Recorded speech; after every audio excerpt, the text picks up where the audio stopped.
শত ষড়যন্ত্র গড়িয়েও নির্বাচন বানচাল গড়ানো যাবে বলে মন্তব্য করেছে চট্টগ্রাম উত্তর জেলা বিএনপির আহ্বায়ক গোলাম আকবর খন্দকার।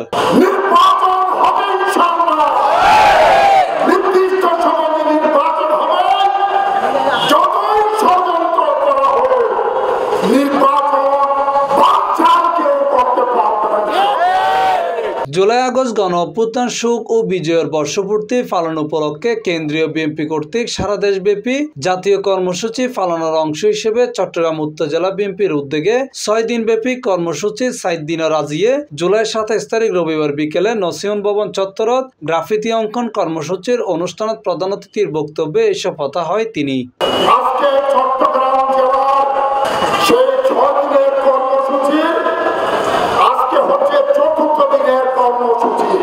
চট্টগ্রাম উত্তর জেলা বিএনপির সিনিয়র যুগ্ম আহ্বায়ক এবং কর্মসূচির উদযাপন কমিটির আহ্বায়ক এম এ হালিমার সভাপতিত্বে অনুষ্ঠানত বক্তব্য রেখে চট্টগ্রাম উত্তর জেলা বিএনপির যুগ্ম আহ্বায়ক অধ্যাপক ইউনুস চৌধুরী, আলহাজ সালাউদ্দিন, নুরুল আমিন, নূর মোহাম্মদ, অধ্যাপক Azam Khan, advocate M A Taher, colonel Azimullah বাহার, আব্দুল আওয়াল চৌধুরী, অধ্যাপক জসিমউদ্দিন চৌধুরী, চেয়ারম্যান অধ্যাপক কুতুবউদ্দিন বাহার, জিয়া মুর্শেদ সহ আর বোধ কেউ